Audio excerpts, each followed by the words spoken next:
Peace, Israel, and Yah bless. Thy righteousness is an everlasting righteousness, and thy law is the truth. The title of today's lesson is The Book of Life. Once again, today's lesson is entitled The Book of Life. Now, we've all heard about the Book of Life. We've heard about individuals trying to be in the Book of Life. You hear the Christians speak about being written in the Book of Life, and they want to do the things to get into the Book of Life, etc., etc. Most people have no idea what to do in order to get into the Book of Life, and most people have no idea what the Book of Life is. So during this lesson, by the time we're finished with this lesson, you will clearly understand and know what the Book of Life is, and you will know exactly what it takes in order for you to be in the Book of Life. For we have been taught that this is something mysterious. It is something that is just unattainable. It's just far away that we just can't get a hold of this thing. And that is not true. So we will go ahead and reiterate exactly what the Book of Life is and how you can enter therein. Once again, brace yourselves, tighten up your jaws, do not turn to the left or to the right, or you will get hit in the mouth. We are to walk the straight and narrow way of the Most High's commandments. We are not to deviate to the right hand or to the left hand. All right. Now let's begin this lesson. We'll start off at Isaiah. Isaiah chapter 34, and we'll read verse 16. Isaiah chapter 34, and we will read verse 16 as we get into this lesson entitled The Book of Life. All right, Isaiah chapter 34, verse 16 reads, "Seek ye out of the book of Yah, and read. No one of these shall fail, none shall want her mate. For my mouth it has commanded, and his spirit it hath gathered." Now, we are instructed to seek out of the book of the Most High and read. Now, the book of Yah is the book of the law. So we are to seek the book of the law and read it. For the book of the law is the book of the Most High. The New Testament is not the book of the Most High. The book of the Most High is the Most High's law, statutes, judgments, and precepts. It is commonly referred to as the Torah, or the 5 books of Moses. All right. Now that we have read that, let's move over to Isaiah chapter 30, and we will read verse 8. Isaiah chapter 30, as we're discussing this book of life. Isaiah chapter 30, verse 8, and it reads, "Now go, write it before them in a table, and note it in a book, that it may be for the time to come, forever and ever." Now, notice, write it in a book and write it on a table, that it may be for a time to come, forever and forever. That is the book of the law, that we may be reminded throughout the generations exactly how we are to conduct ourselves in order for us to be able to have our seed upon the face of the earth. And that is the Most High's laws, statutes, judgments, and precepts. And that's why it was written on tables, and that's why it is written in a book, the book of remembrance. For we were stripped of our knowledge, wisdom, and understanding, and we were sent to the nations and placed in darkness. We had no light, no law, no wisdom, no understanding. And so therefore these scrolls were compiled and written for us in the time to come, which is now. All right, let's move over to Exodus. Let's go to Exodus chapter 32. To the book of Exodus. The book of Exodus chapter 32, and we will begin reading at verse 31.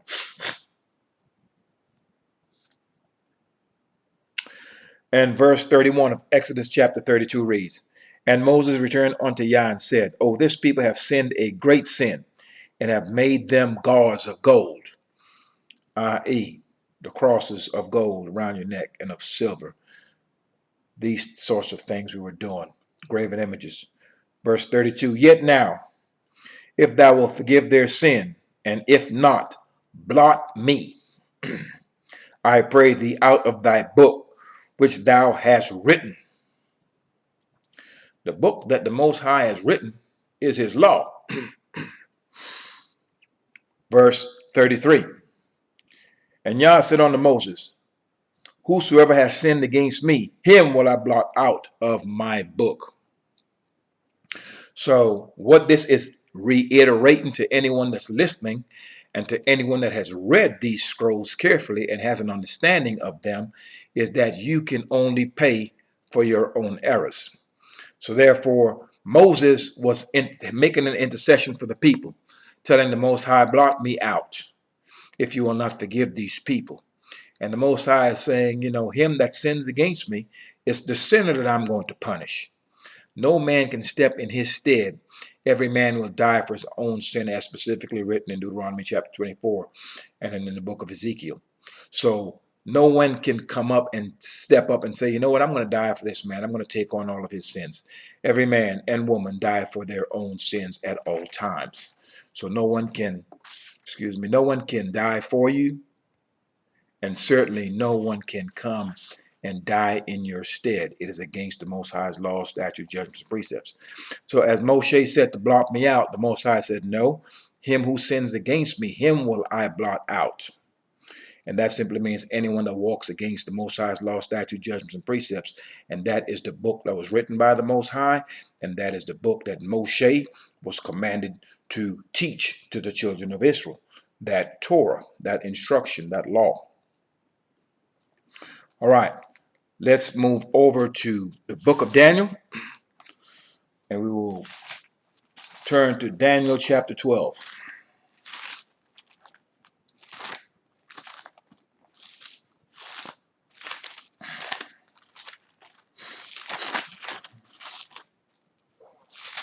Daniel chapter 12, we'll read verse 1.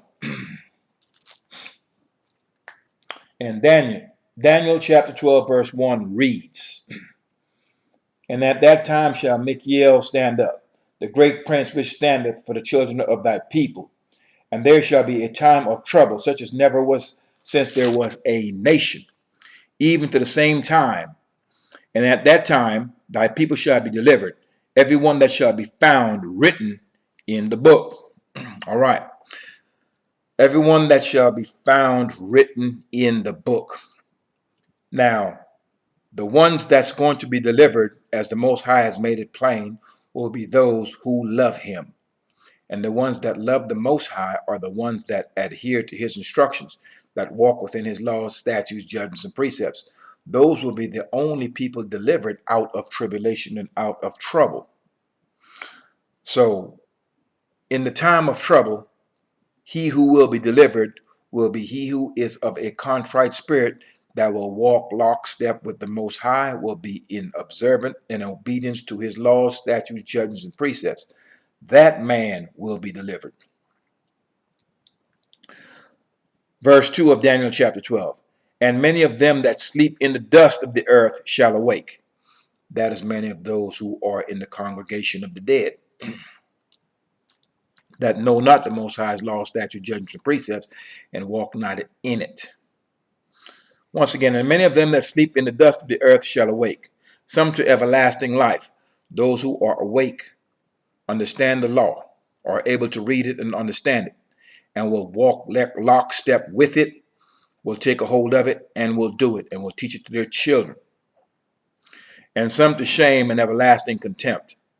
Some come awake, don't do the law, severely punished for it. Ultimately, with their lives, they will pay. And they will be ashamed of the falsehood and the graven images that they have taken a hold of. Hence their shame and their contempt. Verse 3. And they that be wise shall shine as the brightness of the firmament. And you become wise once you have taken hold of the Most High's law, statutes, judgments, precepts.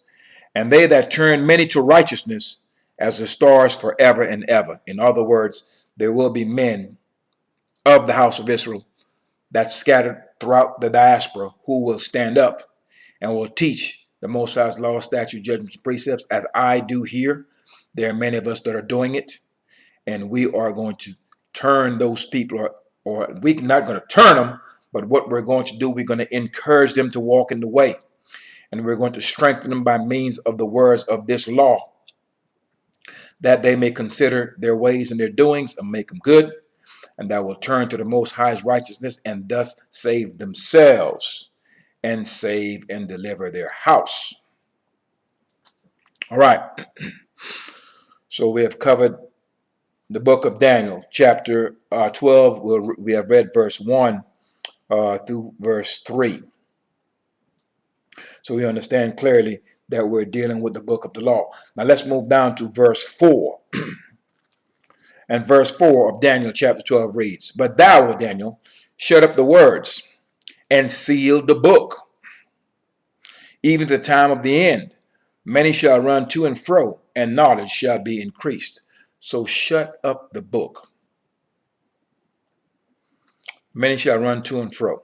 So once the book is sealed, that simply means that individuals will not have the ability to go into the book and read it and understand it.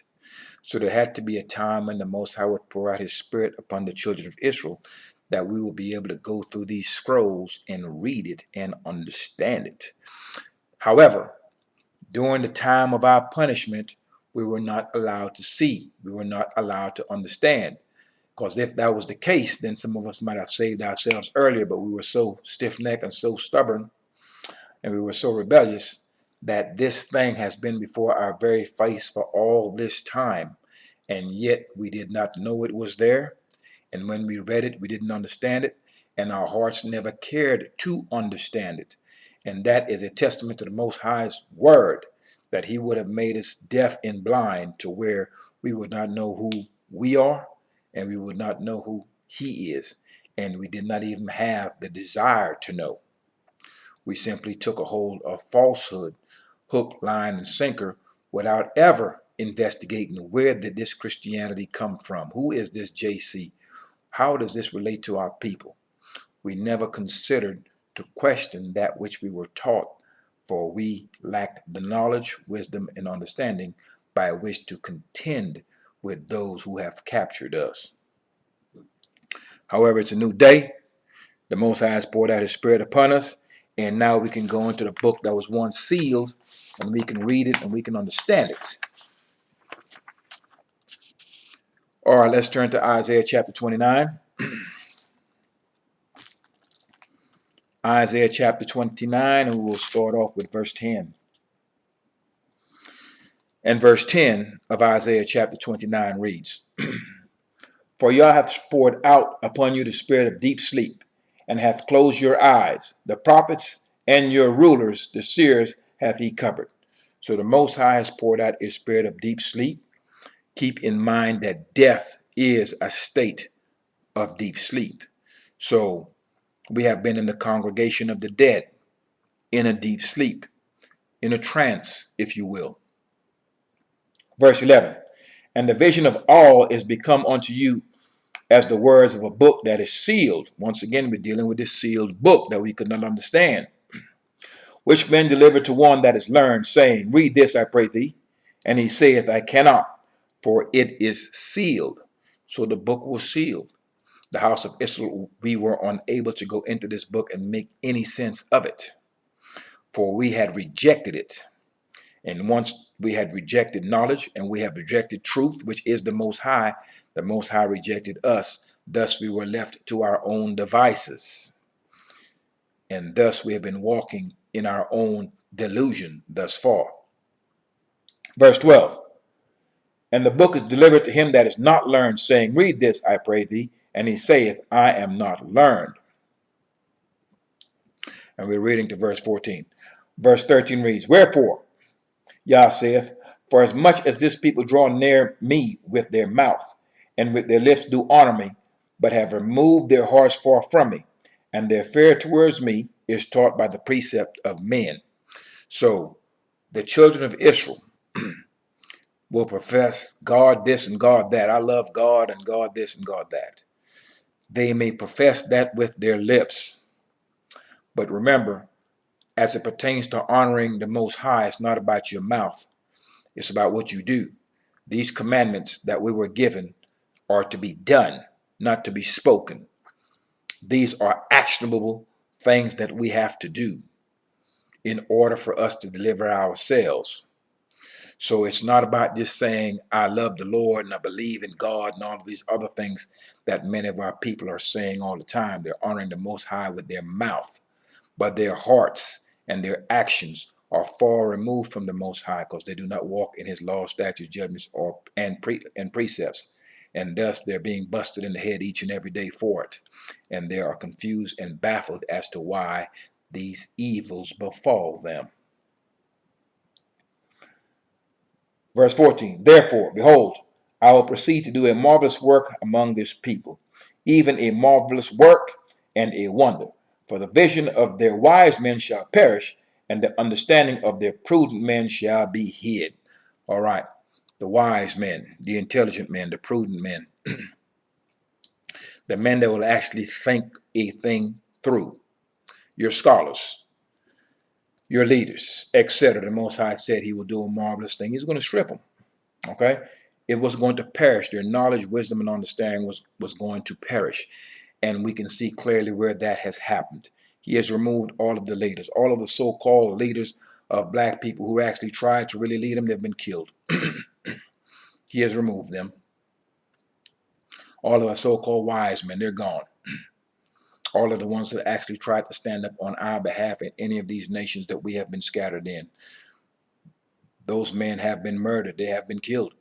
They have been removed. All right. So we've read to verse 14 that our prudent men have perished, and so has the wise men. Okay. So we understand clearly what's going on with that. Let's turn to Isaiah chapter 6.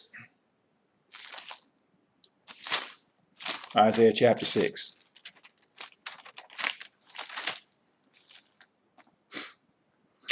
Isaiah chapter 6, we will read verse 9 and verse 10. In Isaiah chapter 6, verse 9 reads, and he said, go and tell this people, hear ye indeed, but understand not, and see ye indeed, but perceive not. Make the heart of this people fat, and make their ears heavy, and shut their eyes, lest they see with their eyes, and hear with their ears, and understand with their hearts, and convert, and be healed. So this is part of the book being sealed. You being blind, you being deaf, you being dumb. A dumb man is unable to read a scroll and understand it. He has no wisdom by which to do so. This was done to our people. We were placed in a state of deep sleep. Hence, the book, which has always been here, has been sealed. And it has been sealed during the time of our captivity. That's why there was a want. Not a want for bread, a want for the words of the Most High. Folks are searching him out. And many have found this channel. If they have not found this channel, they've found other channels. Men who are teaching in truth and in righteousness. For now there's a hunger for the Most High. For people are becoming aware that what they have been serving is falsehood. It has not delivered them. It has not worked for their forefathers before them. And thus they're now seeking answers. All right, let's turn to chapter 29 of Isaiah. The book of Isaiah chapter 29, and we will read verse 18 through verse 20. And verse 18 of Isaiah chapter 29 reads, and in that day shall the deaf hear the words of the book. What book? The book of life, the book of the law, the Torah. And the eyes of the blind shall see out of obscurity and out of darkness. The eyes of the blind because we are in darkness. We are unable to see. The Most High has shut our eyes, stopped up our ears, put fatness on our hearts that we may not understand, put us in darkness. Darkness is a lack of light. It's also a lack of wisdom, a lack of understanding. So now that we're able to see, that simply means that the Most High has and is continuing to remove the fatness from our heart. We can now hear the words of this book that has been sealed. He has removed the stoppers from our ears. We can now look into the scrolls. We can read it.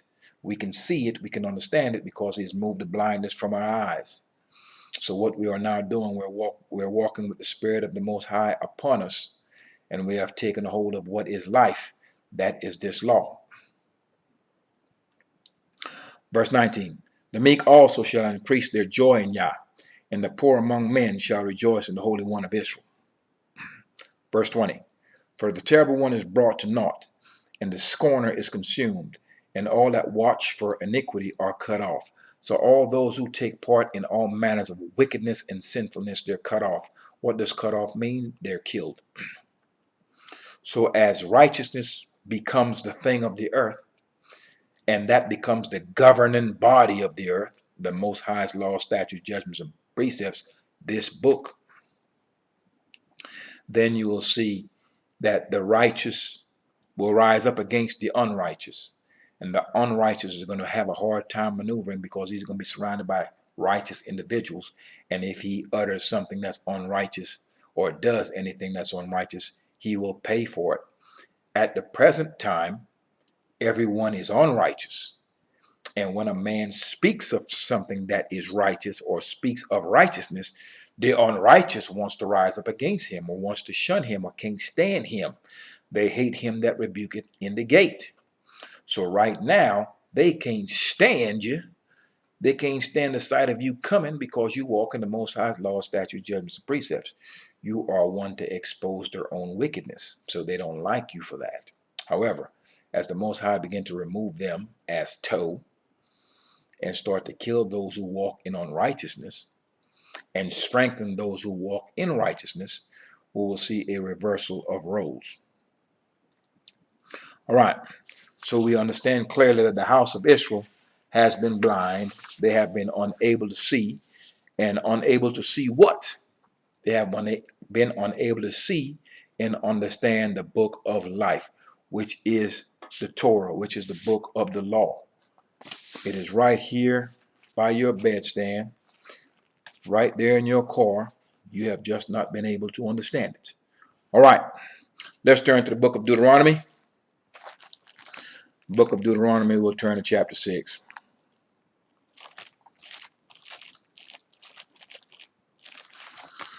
The book of Deuteronomy, and we'll turn to chapter 6. We'll read verse 24 and 25 of chapter 6. All right. The book of Deuteronomy, chapter 6, verse 24 reads, and Yah commanded us to do all these statutes, to fear Yah our strength, for our good always, that he might preserve us alive, as it is this day. So we were given these laws, statutes, judgments, and precepts. We were given this commandment. And this commandment was for our good always, not sometimes, that we may keep ourselves alive. So in order to live, in order to be in the book of life, we are to walk within the confines of this law. For this law is life. Verse 25, and it shall be our righteousness, if we observe to do all the commandments before Yah our strength, as he hath commanded us. So therefore, our righteousness is to do that which is righteous. Once again, this is an act. I've said it before, and I will say it again. You do nothing, you get nothing. We've got to stop this get something for nothing mindset. To think that you can just sit there and mutter a bunch of madness and expect the Most High to come to your aid and deliver you in your time of trouble. We are to walk in this Torah. We are to walk in this instruction. This is for our good. This is what preserves us alive. So when we speak of entering into the book of life, we are in the book of Deuteronomy right now. We are now in the book of life. We're reading it. You're hearing the words of the book of life right here. Now, how you enter into the book of life is when you decide to start walking in it. So if you want your name written in the book of life, you first have to read the book of life and understanding what the requirements are.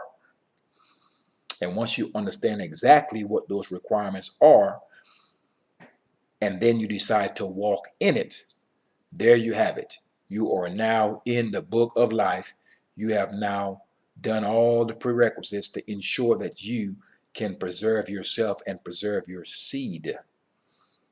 And if you do not have any children, then the Most High will have his mercy upon you while you are here, and you will not deal with the affliction that you may see the other Israelites are going through. Though you are both in captivity, his punishments are going to be a little stiffer than yours. For you were of a contrite spirit. You have recognized exactly what your errors are. You have gone into the book of remembrance, and you were reminded of exactly how you're supposed to conduct yourself. You have turned back with your whole heart and your whole soul to do that which pleases the Most High. You've taken a hold of the book of life, which is this law. And in so doing, you have prolonged your days and have caused the Most High to have mercy upon you. So this law is to preserve us alive, for it is the book of life. Deuteronomy chapter 7. Let's move over one chapter. And we'll read verse 9 and verse 10. Verse 9 of Deuteronomy chapter 7 reads, Know therefore that Yah thy strength, he is the strong one, the faithful strong one, which keepeth covenant and mercy with them that love him, and keep his commandments to 1,000 generations. So, mercy is extended to those who keepeth his covenant. The Most High loved those who keep his covenant. There's no way that you're going to say you know the Most High, you do not walk in any of his laws, statutes, judgments, and precepts, and you do not keep any of his holy days. Let me repeat that again. You cannot say that you know God and you do not know or walk in any of his commandments, and you do not keep any of his holy days. Notice I said holy days, Holy days. Didn't say anything about holidays. Most High has no such thing. So if you're keeping holidays and you're going into idol houses and you have graven images upon your neck and you're kissing them and all of these other things and eating unclean foods and walking in opposition to the book of life, that is the source of your trouble. All right, verse 10. And repayeth them that hate him to their face, to destroy them. He's going to kill them. He will not be slack with him that hateth him. He will repay him to his face. Now, do understand this. There are many of the children of Israel who have not taken a hold of the book of life. And since they have not taken a hold of the book of life, they are walking in the congregation of the dead. And in so doing, they're being removed. They're being killed. We have been sent to these nations. These are the graveyards of our people. We've been sent here to pine away. The Most High has sent us here to remove the dross, to remove the impurities, to remove the rebels. And so you're seeing these rebels getting killed every day. And that's them being repaid to their faces. They're being destroyed. They're screaming for their idols and they're not being delivered. They're going 3 times a week to that church and they're still having their sons and daughters killed. They're still diseased. They're still plagued. They're still spat upon. And they go to church more than anyone else. And they're confused and baffled as to why they're giving their money. They're praying 10 times a day, going to church 3 times a week. And none of this is delivering them from their trouble. Unbeknownst to them, they are walking contrary to the book of life. And they are serving idols. And this is a reminder that you will consider your ways and your doings, and that you may go into this book of life, which is the law, and that you may be able to see and hear. And once the Most High has granted you that mercy by which you can see and hear, then it is your duty to turn back and do that which is right, that you may spare yourself. All right. Let's move over to Deuteronomy chapter 8. Deuteronomy chapter 8, we will read verse 17 and through verse 20.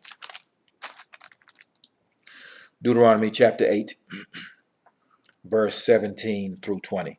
And verse 17 of Deuteronomy chapter 8 reads, And thou say in thine heart, My power and my might, My might of mine hand has gotten me this wealth. Let me read that once again. We are in Deuteronomy chapter 8, and we'll read verse 17. And thou say in thine heart, my power and the might of mine hand hath gotten me this wealth. So the house of Israel, there will be individuals of us that may find some success in the midst of the heathen. And we will want to think to ourselves that this was done because of the college degrees that I have. This was done based on all of my efforts and hard work. Is how I was able to attain XYZ. So we got to the point to where we felt that everything that we had attained was through our own efforts. Verse 18, but thou shalt remember Yah thy strength, for it is he that giveth thee power to get wealth, that he may establish his covenant which he sware unto thy fathers, as it is this day.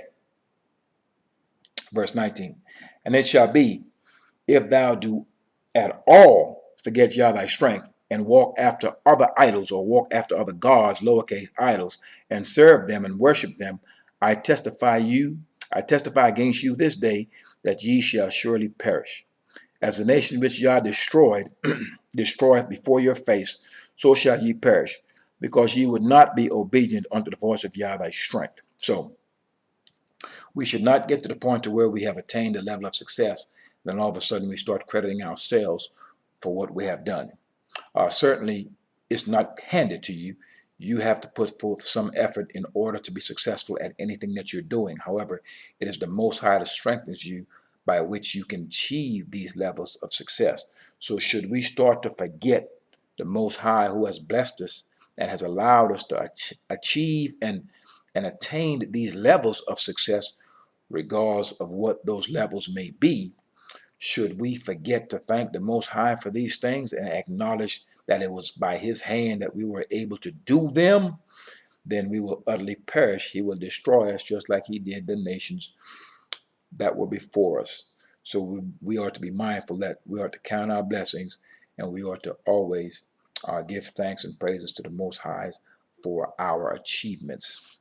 And we should not blaspheme the Most High by giving praises and paying homage to idols instead of the Most High, the creator of heaven and earth, the Holy One of Israel.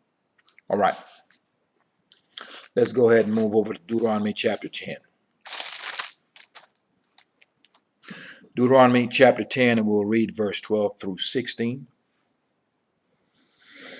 Deuteronomy chapter 10, verse 12 through verse 16. And Deuteronomy chapter 10, verse 12 reads, and now, Israel, what doth Yah thy strength require of thee, but to fear Yah thy strength, to walk in all his ways, and to love him, and to serve Yah thy strength with all thy heart and with all thy soul. That's what he requires of us. Verse 13, to keep the commandments of Yah and his statutes, which I command thee this day for thy good. So we are to keep these commandments for our own sake, for our own good, okay? To walk contrary to them will bring harm unto us, okay? Verse 14, behold, the heaven and the earth, the heaven and the heaven of heavens is Yah's, thy strength. The earth also, with all that therein is. Verse 15, only that Yah hath a delight in thy fathers to love them, and he chose their seed after them, even you, above all people, as it is this day. So the house of Israel, we were chosen above everyone else. We are certainly to understand that way we may understand that we are special above everyone else. It's not to be done in arrogance, but we are to be reminded that we are not as the other nations, nor are we to be or try to be as the other nations. For the Most High said that this thing will not be allowed to be done. Verse 16, circumcise therefore the foreskin of your heart, and be no more stiff-necked. So we are to consider our ways and our doings. We are to adapt from this wickedness that we've been walking in for all of these many centuries. And we are to adapt and turn to it our whole heart and our whole souls towards the law, statutes, judgments, and precepts of the Most High. A total lifestyle change. Now, once we change the way we think, we certainly then will change the way we act. And so therefore we see clearly all that we have been taught is that which our enemies have taught us. As we look towards the actions of our enemies throughout the earth, we see where it is vile, it is unjust, it is unrighteous. And so therefore, we ourselves are exactly that, vile, unjust, and unrighteous. And so therefore, if we want to see something that's different over the next few generations, what we will have to do is to turn back from that which we have known. What we have known is wickedness, inequity, injustice, etc. And we are the sons and daughters of the living creator of the earth. It is our job to bring forth the Most High's righteousness, his praise. The Torah, not only is it the book of life, and not only is it the words of the Most High, the Torah is our sanctuary in the wilderness. It is our get out of jail free card in the open air prisons of these nations. So the Torah, once again, this is our sanctuary. This is where we find protection in the wilderness, and we are in the wilderness of the people. So in order for us to be shielded, in order for us to be protected, in order for us to be delivered, we must turn to the book of life, and that is this Torah, that is this law. So this is our hiding place. This is where the Most High have extended his mercy to us, and he did not leave us hanging in these nations. This is what he has left us. Now, the only way we're going to go into this thing is when we begin to remember who we are, and we go into the book of remembrance, for the book of remembrance is the book of life. It is this law. It teaches exactly how we are to conduct ourselves, by which we are to prolong our days, and that the Most High may pour out his Spirit upon us, and we may be fruitful and multiply in these nations. All right. So we have read Deuteronomy chapter 10. We have read to verse Deuteronomy chapter 10. We have read 12 through, should have read to verse 16. We have done that we are to circumcise our heart. That way we be no more stiff-necked. In other words, turn back from wickedness and return back unto the Most High's righteousness. All right. Let's move over one chapter to Deuteronomy chapter 11. Deuteronomy chapter 11, we'll read verse 16. And verse 16 of Deuteronomy chapter 11 reads, "Take heed to yourselves, that your heart be not deceived, and ye turn aside and serve other idols or other gods, and worship them." So we were being warned to take heed, that we should at no time turn away from the book of life and go into the congregation of the dead, that is worshiping idols, images, things wherein there is no profit. Okay, so therefore we were not to stray away from the Most High. Okay, the way of understanding is this law. We were not to stray away from the way of understanding, the way of light, the way of life, and turn to darkness and take a hold of vanities, and started to worship the gods of our enemies, and started kissing and paying homage to graven images. So we're to take heed that we are to walk in the way of this law and to stay in the book of life. Deuteronomy chapter 11, and let's move, we're still in the same chapter. Let's move over to verse 25, and we will read 25 through 28. Deuteronomy chapter 11, verse 25. And verse 25 reads, "There shall no man be able to stand before you, for Yah your strength shall lay the fear of you and the dread of you upon all the land that ye shall tread upon, as he has said unto you." So we were clearly instructed that with the Most High Spirit upon us, when we come through, doesn't matter where we are, those people will fear us, for his Spirit will be upon us, and he will put a spirit of fear upon them, that it doesn't matter where we went, as the holy people of Israel, as his elect, as his sons and daughters, the other nation would fear us. And that happens if we're walking in commandment.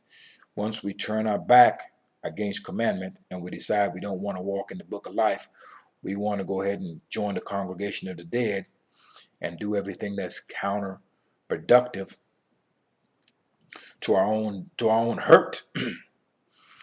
That's when now, instead of the nations fearing us, we now fear them.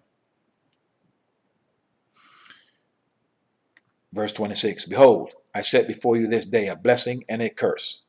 A blessing if ye obey the commandments of Yah your strength, which I command you this day. Verse 28, and a curse if ye will not obey the commandments of Yah your strength, but turn aside out of the way which I command you this day, to go after other gods, lowercase idols, which ye have not known. So we were instructed that we were given an opportunity to get a blessing, and we were given an opportunity to be cursed. So we were given the power of choice. However, this is a choice of no choice. If someone offered you, say, look, take this right here in the right hand and do that which is right and receive blessings, that you and your house may be blessed and your children may be blessed and they may be fruitful and continue on. And here in my left hand right here, you choose this, I'm going to kill you. And if I let you live for any length of time, it's going to be nothing but sorrow and misery. Is that a choice? That is no choice. Not to me, it's not. Let me get those blessings. Let me get it to where my children can be healthy. Let me get it to where my children can live. Let me get it to where I won't have to live in fear, to where I'll have peace within my own mind and my own heart and within my own house. I'll take that. I'm not going to take it to where I'm going to be troubled every day. No peace of mind. You can't trust your wife. Kids are out of hand. Everywhere you go, the whole world's against you. Your life is just a mess. It's just misery, just turmoil, just trouble, just plight. And that is the affliction of the Israelite that will not turn back. Okay, so this, you have a choice, but it really is a choice of no choice. You can choose to get the blessings or you can choose to receive those curses. The choice is yours. If you're walking within the book of life, you get those blessings. You decide to take the book of life, the book of the law, ball it up, chuck it behind your back, then what you're going to get are those curses. And that's what we're seeing upon the face of the earth. That's been covering the children of Israel for centuries, yet they're baffled about the circumstances that they're in. Their own condition is confusing to them.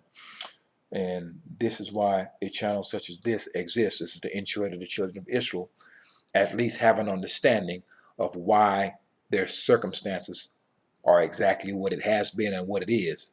And not only that, the goal is to present the information on exactly how you can fix it. All right, Deuteronomy chapter 12. Excuse me. Deuteronomy chapter 12, and we'll read verse 11. And verse 11 of Deuteronomy chapter 12 reads, then there shall be a place which Yah your strength shall choose to cause his name to dwell there. Thither shall you bring all that I command you, your burnt offerings and your sacrifices, your tithes and the heave offering of your hand, and all your choice vows which ye vow unto Yah. So the Most High made it plain that it was this one place that he was going to choose. Didn't say everywhere in the earth. Most High said there's going to be one place that he will choose that we can bring our tithe there. We can bring all of our offerings there and all of our sacrifices to this very one spot that he chose. One spot. You have walked contrary to this, O Israel. You are now stating that the Most High have a house in your city. He has one in your country. Not only that, he's got them by the thousands. He's got them by the millions. So you are going against the book of the law. You're cutting yourself out of the book of life when you decide you want to go contrary to the instructions that's written within the book. The instructions within this book is that the Most High said he will choose one place for you to take your tithe. And your tithe has never, ever been money. Ever. It has never been. And he's never had a house in the city where you live. These are things that the house of Israel must consider when you start talking about or thinking about the book of life. You first must understand what it is. Then you've got to go into this book and read it. And then when you do that, then you start to do what it says, and then there you have it. You are in the book of life, walking and standing tall in it. All right. Deuteronomy, still in chapter 12. Let's move to verse 32. And verse 32 of this Deuteronomy chapter 12, the final verse of this chapter reads, "What things soever I command you, observe to do it. Thou shalt not add thereto, nor diminish from it." So therefore, the words of this law is very strict.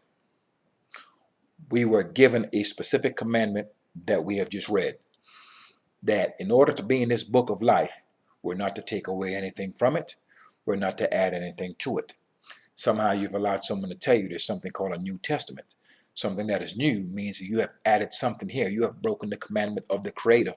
When you decide to tell people that there's some New Testament, the Most High said we are not to add or diminish from His word. That means we're not to take anything away from it. That's to subtract from it. And we're not to add anything to it. If you have something new from what someone has given you, you have added to it. Therefore, anyone that's speaking of a New Testament has violated the Most High's law. This one that we have just read right here, that we were not to add or to subtract anything from this book of life, from this book of the law, from this Torah. Besides that, I've made it plain before that the word truth and the word testimony is all the same thing. When you give your testimony is supposed to be truth. These are your words. What you cannot do, you can never change your testimony. You change your testimony, change your words, saying I saw this. You come back next week, say you saw something else, and you change your testimony, you've committed perjury. That's now considered a lie, it's falsehood. You can't be trusted. The Most High made it plain that He changes not, so therefore there will be no change to Him. There's no new anything because we were instructed clearly not to add anything. We understand that the word new means something that's never been used before, never been seen before. It is new. The Most High is not bringing you anything new. Before He does anything, He reveals it to His prophets first. So the name New Testament alone is exposed for a lie by the name itself. Not only that, the first testament, the first chapter of the thing is a lie. So it's just, these are the falsehoods, because what we have done, we have not gone into the book of life. We have chosen the book of death. We have chosen the book of darkness. And the more we get entwined and entangled into the book of darkness, the more the light fades away. So now this is the time where our people, as we start to come into this great awakening, and we see the destruction of the heathen, and the Most High now begins to take the cup of dredge out of our hands, and now the heathen is drinking it. The house of Israel, a lesson such as this is to remind you to let go of the heathen, their ways, their customs, their laws, their women, etc., and their idols. For what you will have at the end of all of this, you will be holding on to an empty bag. You will be holding on to something that is profitable for nothing, or someone that is profitable for nothing, that is deemed for destruction. So this is your time where you have to consider your ways and your doings and let go of all of the things that will get you killed and turn back onto righteousness. That is for the Israelite as well as for the non-Israelite. We are to turn back and to do it quickly. Excuse me. So we are not to add or to subtract from the Most High's laws, statutes, judgments, and precepts. What I'm doing, if you're reading along with these scrolls in this book of remembrance, in this book of life, in this book of the law, you are already in the book of life. That's what we're doing. We're reading out of the book of life right now. That's the book of remembrance. That's the Torah. And if you're standing tall in it, meaning you're walking in it, you're doing what it says, you are in the book of life. You just have to stay there and make sure that you entrench yourself there and be well anchored. Okay, so we understand clearly we're not to add or subtract from the Most High's laws, statutes, judgments, and precepts. Let's go ahead and turn to Deuteronomy chapter 14. Deuteronomy chapter 14, and we'll read verse 9. Deuteronomy chapter 14 and verse 9 reads, These ye shall eat of all that are in the waters. All that have fins and scales ye shall eat. Verse 10, And whatsoever hath not fins and scales ye may not eat. It is unclean unto you. Once again, we're dealing with the topic, the book of life.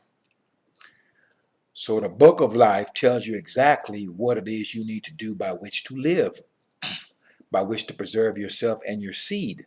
The Most High has made these bodies, the human body is an awesome machine. Now he knows best exactly what type of food that makes this machine works to its optimum. And he knows exactly what type of food that will do harm to it and cause it not to perform like it should. The foods that would make it sick and will make it perform to less than its optimal. So therefore, we are now in the book of life. We're now in the book of law. We're now in the book of remembrance. Some of you have never heard this. So now you're being reminded of exactly what you are to eat. If it doesn't have fins and it doesn't have scales, both of those, you're not to eat them. Okay, so this is just a quick reminder while we're coming through the book of the law, we're in the book of life. This is a quick reminder for you to understand that if you're going to eat anything that swims, that lives in the rivers, oceans, the streams, you are not to eat anything that does not have both the fins and the scales. So that's to reiterate that. Now let's jump up and look at verse 8. Verse 8, let's move one verse above verse 9. And the swine, because it divided the hoof, yet cheweth not the cud, it is unclean unto you. Ye shall not eat of their flesh, nor touch their dead carcass. So some of you like a pork chop. Some of you have heard the word of this law. You've heard that the pig is unclean. You've heard that the pig is not to be eaten. You've heard that the pig is an abomination. You're not to eat it. Some of you, man, I don't care. This pork chop's good. So this is a reminder to you once again to take action, to walk in the book of life. Do not wait. Do not traverse in the congregation of the dead and wait until your health is absolutely in dire straits before you decide, I'm going to let this pork go. I'm going to let this shrimp and lobster go. Do not wait until then. Take heed to the words of the Most High that he has written in this book of the law, in this book of life, that you may turn around completely and spare yourself, and that you may live, and you may live in a manner that you may enjoy your life, for you are in good health. All right, let's turn to Deuteronomy chapter 15. Deuteronomy chapter 15. We're coming through the book of the law. Coming through the book of the law.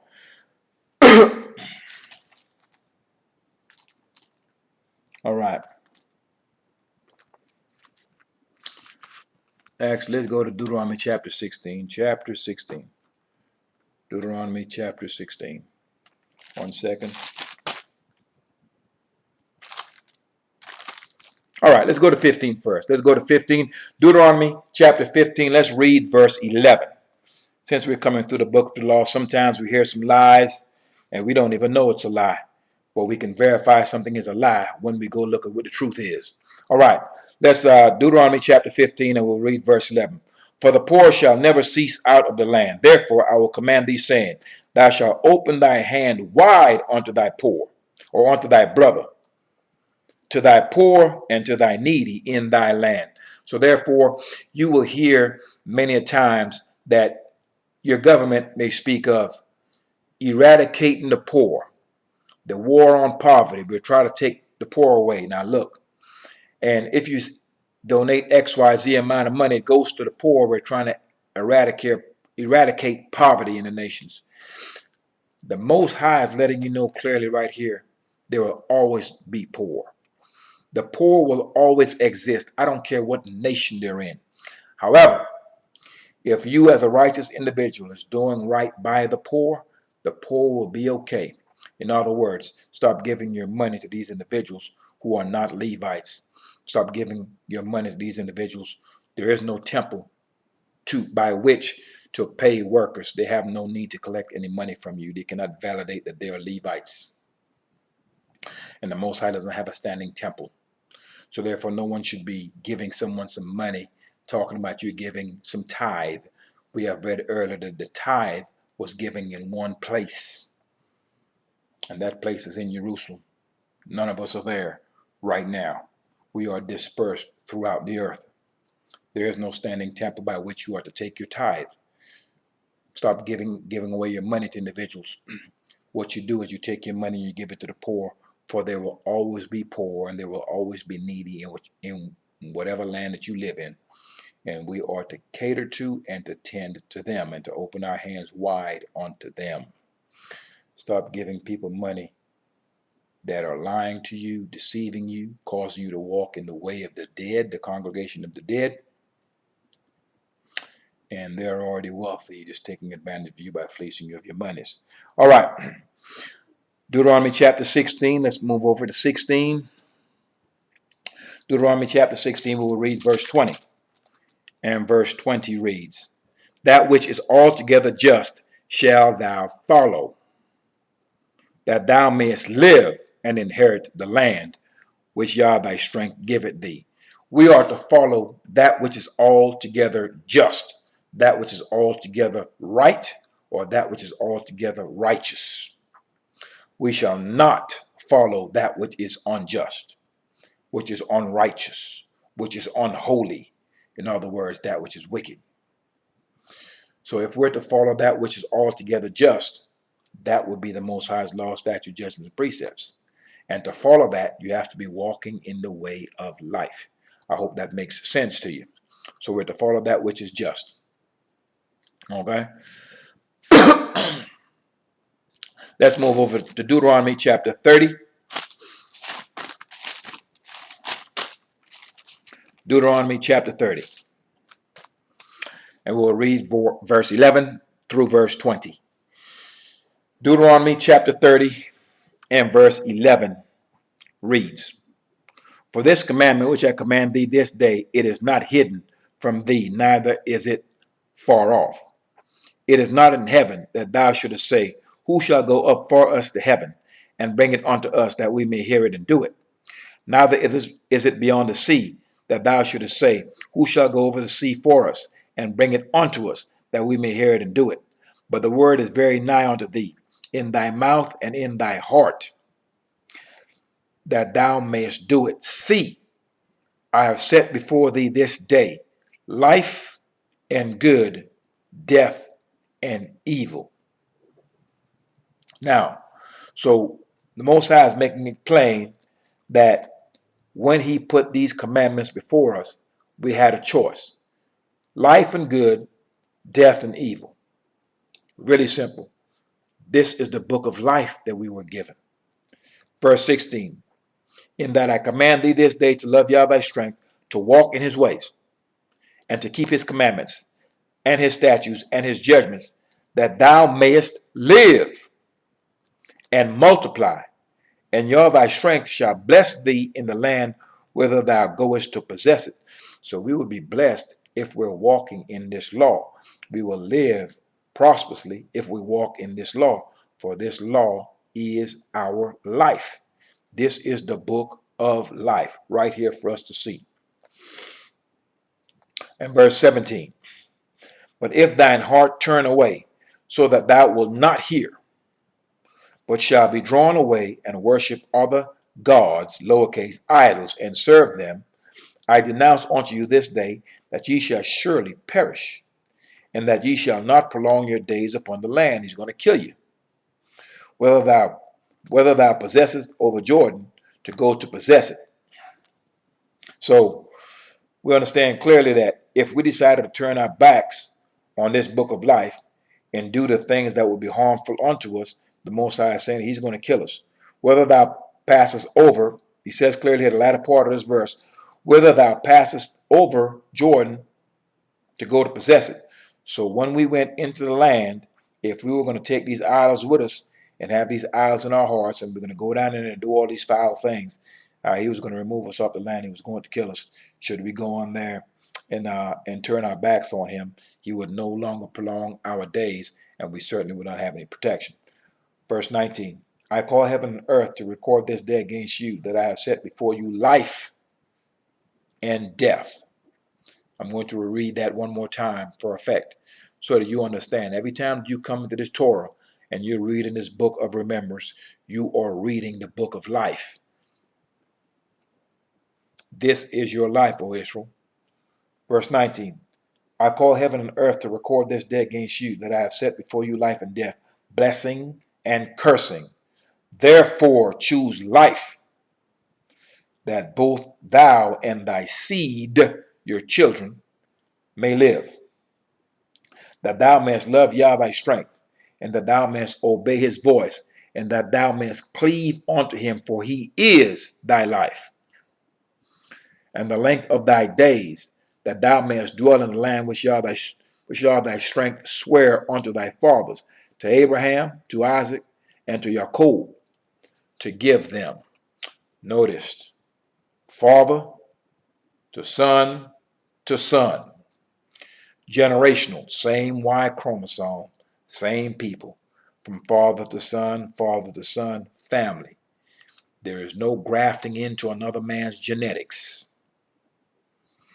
Some of you have ignored that commandment as well. So you cannot graft into another man's genetics. This is a family from one father to the next, to his son, same Y chromosome, same genetics. It's the same man. This generation's removed, generation after generation after generation. All right, so we understand clearly that we were given a choice, life and good, death and evil. Choose the Most High's law, statutes, judgments, and precepts, for that is the way of life, and that is the book of life, and we're to walk in it in order for us to have a prosperous life. Ball it up, chuck it behind your back, you've got death and evil, strife and affliction, and that is what has befallen us. That way our people are clear on that. All right, let's turn to Deuteronomy chapter 32. Deuteronomy chapter 32, we'll read verse 45 and 47. Deuteronomy chapter 32 and verse 45 reads, and Moses made an end of speaking to all Israel. And let me reread that. And Moses made an end of speaking all these words to all Israel. And he said unto them, set your hearts unto all the words which I testify among you this day, which you shall command your children to observe to do all the words of this law. Verse 47. For it is not a vain thing for you, because it is your life. And through this thing ye shall prolong your days in the land, whither ye go over Jordan to possess it. So, when we are in observance to this law, this is how we prolong our days. This law is our life. This law is the book of life. So you understand that. All right, let's move over to Proverbs. The book of Proverbs.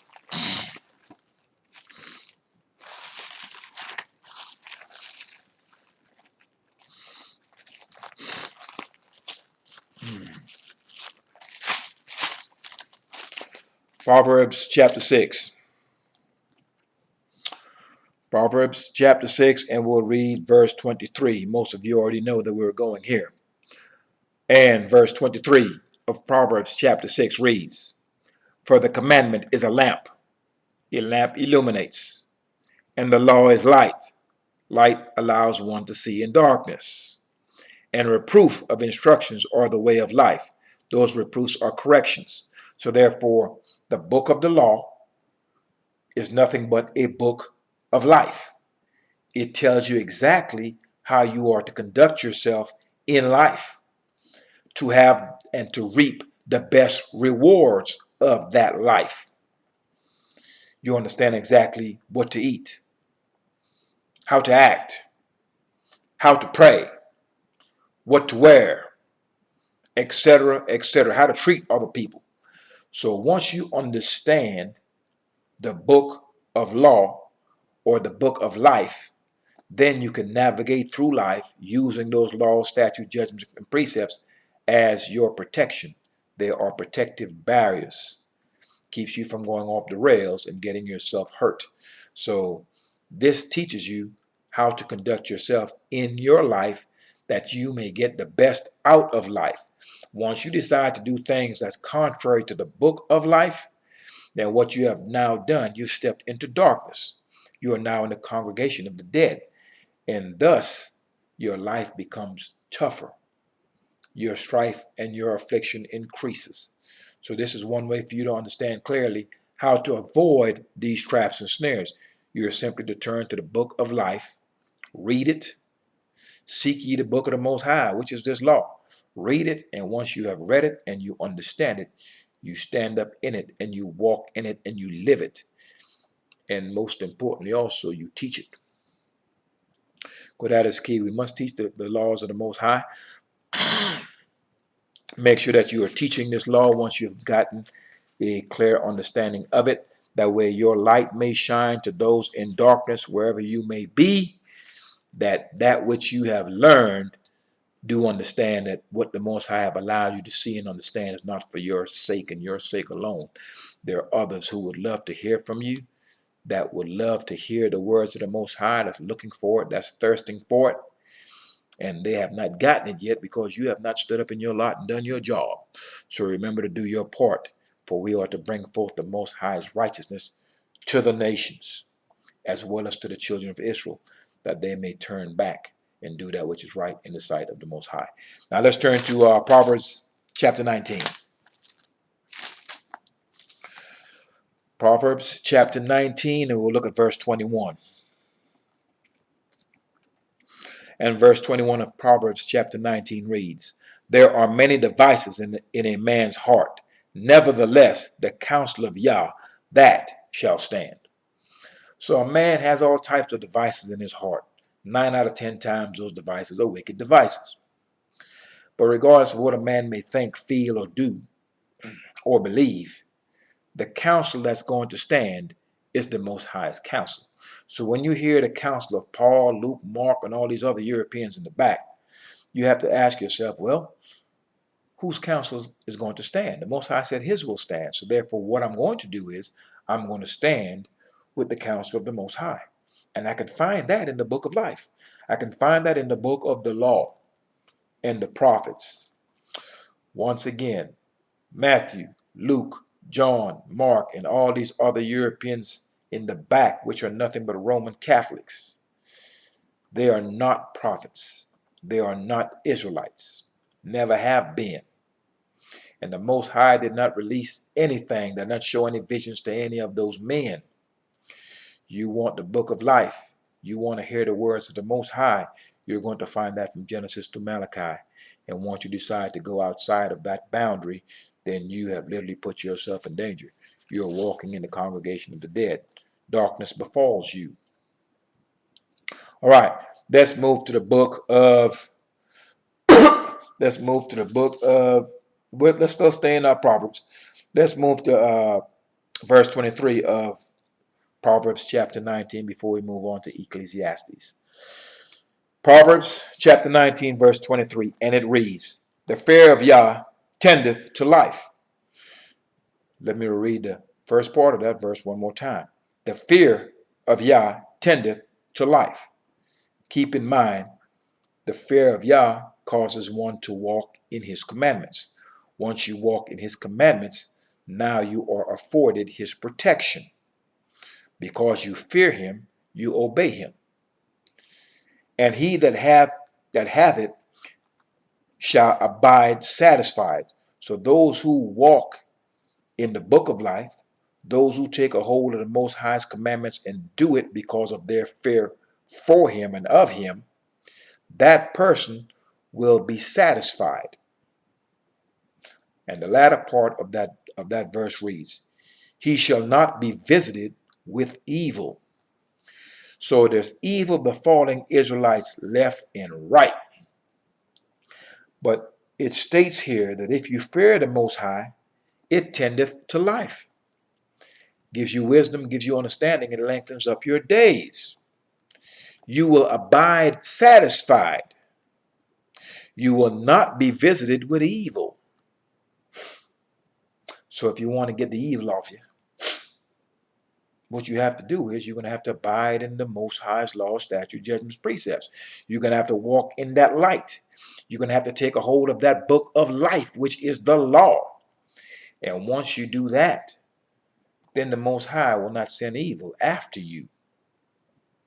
because it's the Most High sending this evil on you. It's not Satan. That's why when you do evil, you get punished for it. Satan doesn't get punished for any evil that you do because there is no Satan. It's a fiction of your imagination. It's the Most High that has his spirit upon everyone, and whatever it is they do is the Most High spirit in every breathing thing upon the earth. All right, let's turn to the book of Ecclesiastes.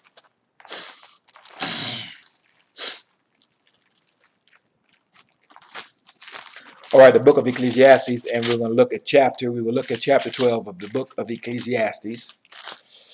Chapter 12.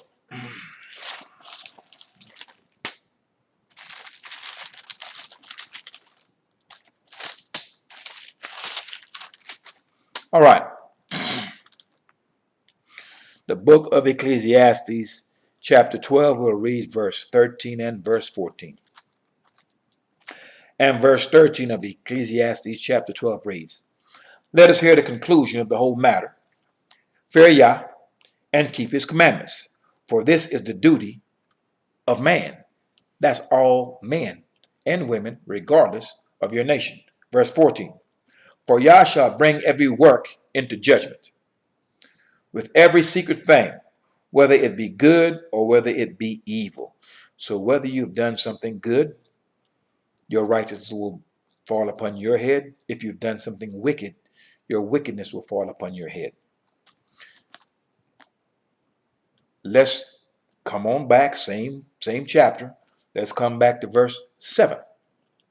And verse 7 reads, "Then shall the dust return to the earth as it was, and the spirit shall return unto Yah who gave it." So as we pass away, as we go the way of all the earth, when we die, we return back onto the dust from which we came. And whichever spirit that was upon us returns back onto the Most High who gave it. So no one is dying and just going to heaven to hang out with nobody.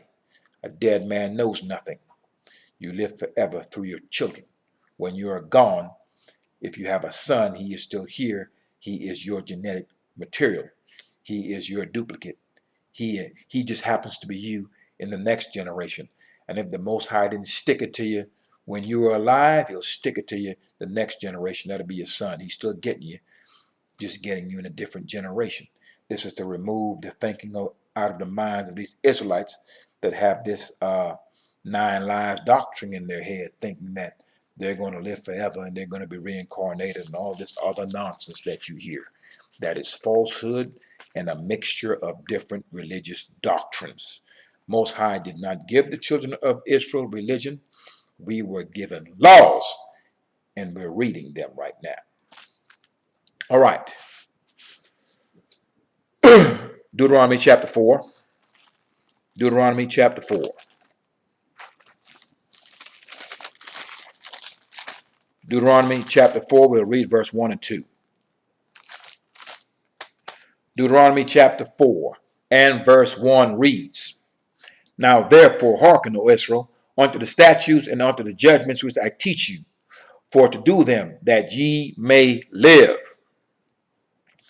and go in and possess the land which Yah thy strength of your fathers giveth you."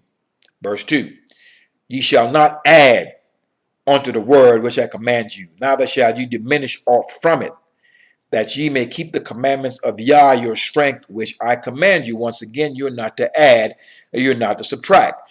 You start talking about you have something new, you have added, you have violated. That which you have added that is new is of no effect, it is void. Deuteronomy chapter 4, let's move down to verse 6. And verse 6 of Deuteronomy chapter 4 reads, "Keep therefore and do them, for this is your wisdom and your understanding in the sight of the nations, which shall hear all these statutes and say, Surely this great nation is a wise and understanding people." This law is our life. As we turn to it, it lengthens our days. As we turn to it, our knowledge, wisdom, and understanding is returned unto us. We're no longer deaf. We're no longer blind. We can now contend with the unrighteous. and we can contend with them, and they will not have the power to stand before us. Now, as we turn to this law, as we turn to the way of life, as we turn to this light, as we turn to this book of life, then what happens? The Most High places His Spirit upon us. We can now see and hear.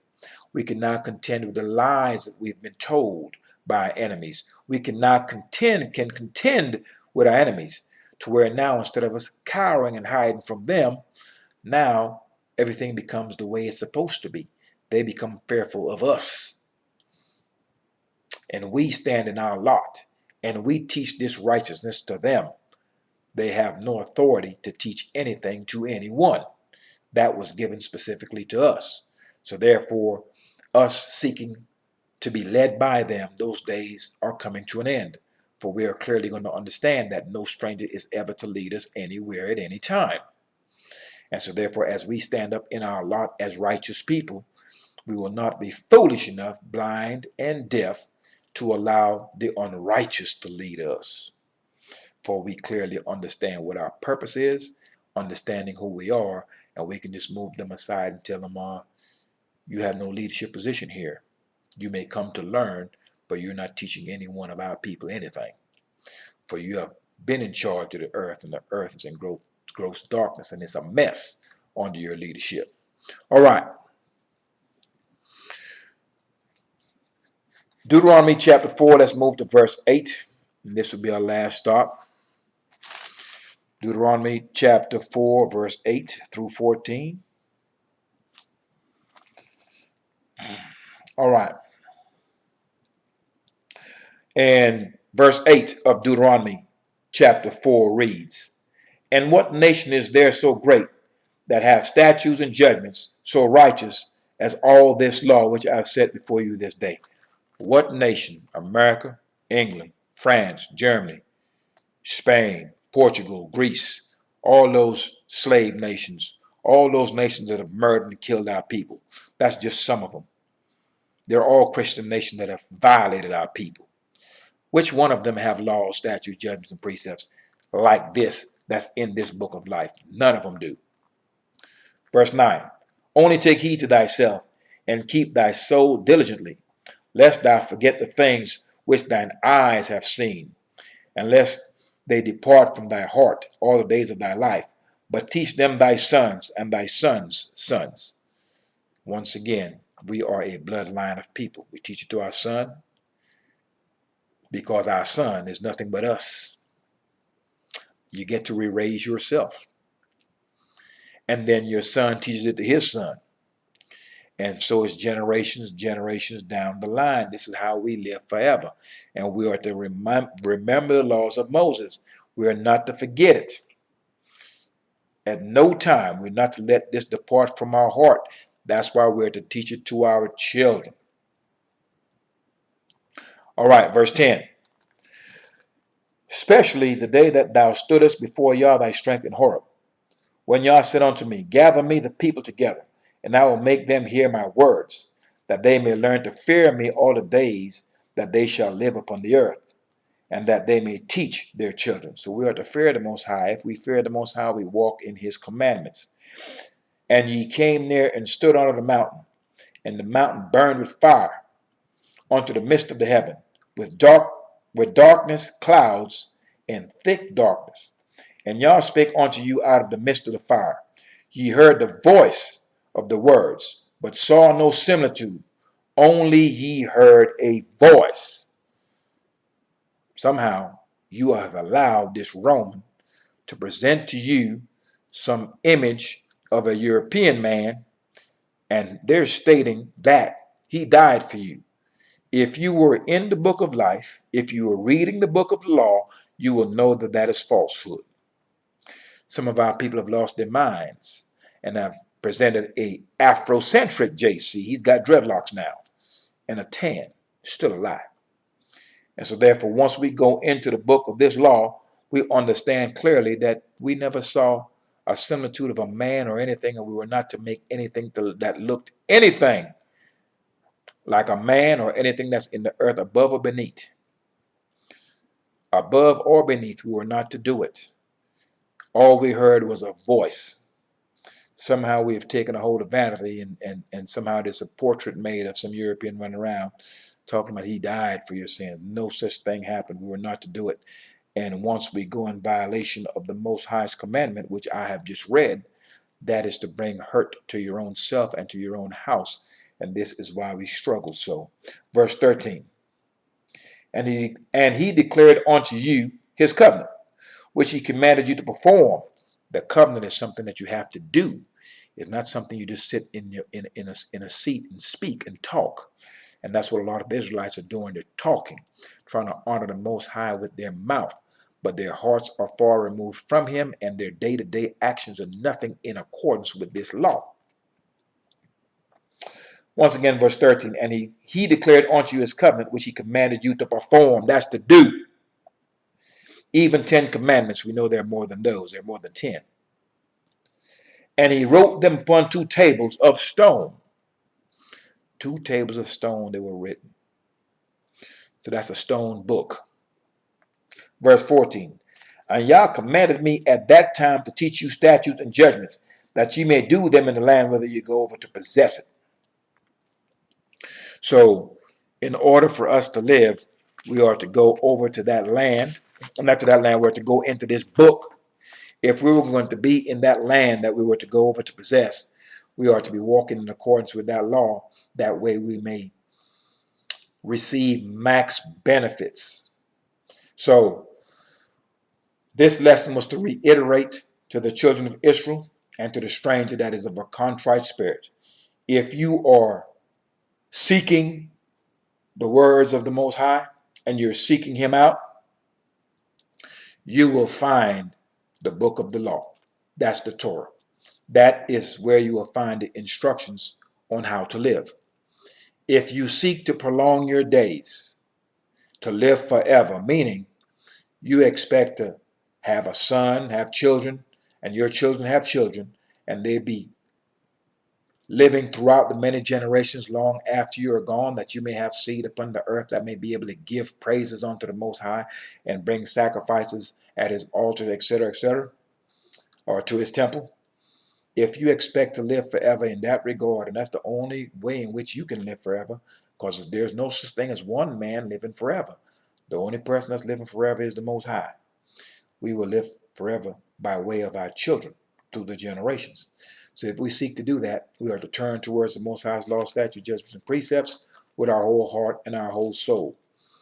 Once we turn to it, and the Most High has removed that blindness from our eyes, to stop us from our ears and the fatness from our hearts, as we come into this book that was once sealed, we can now read it and understand it. Once we read it, have read it, and it is clearly understood, then what we are to do now is to stand up in it. We are to walk in it and stay within the confines of it, for those confines are the barriers that protects us. This is the shelter. This is the covering. This is the sanctuary that the Most High has left us in the midst of these nations. But this sanctuary was not to be available to us the whole way through, for we were blind. We would not even recognize it when we looked at it, could not decipher it until the time was right. And that's the time of the end, and we're there. And this is why our knowledge have been increased, and we're now allowed to see that which we have not been allowed to see during the time of our captivity. But as the Most High is removing this cup of fury from us, and now it's pouring it out onto the heathen, and the heathen now has to drink it, and we're seeing them tearing each other up, shooting each other up, killing each other, drugged out, caught up in wars, and doing all the things to tear their families apart that used to beat us up. Now we're able to see clearly that these words are indeed true. So let's turn to the book of the law. Let's turn to the book of life, that we may actually know what peace is, as we have never known peace in the lands of our captivity. Somehow the Most High has equipped us with some mirth. We have some laughter, to where being a comedian as a man of Israel is almost built in. We somehow are able to deal with these hardships and still laugh and still smile and still function. When many of the other peoples, once they endure any bit of hardship, they're quick to cry out, They're quick to kill themselves, for they have never known hardship like we have known hardship. However, they're getting ready to find out, because all that we have endured, they're about to drink from that cup of fury, and we will see clearly how they handle it. So let's continue to get on our knees, bow our heads, lift our hands towards the heavens, facing Jerusalem, and making our supplication towards the Most High. And that is for both the stranger as well as the man of the house of Israel, who is ordained to teach this law. We are to magnify the Most High's law and to make it honorable. We are to encourage each other in it, and we are not to deviate from the right hand or to the left hand. So stand up in this law and teach it.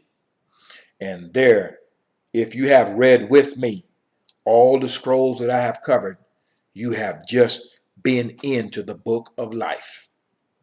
And if you are standing tall in your lot and you're doing these commandments, i.e., you're living them, better yet, if you're living them and teaching them, you are in the Most High's book of life, and He will prolong your days.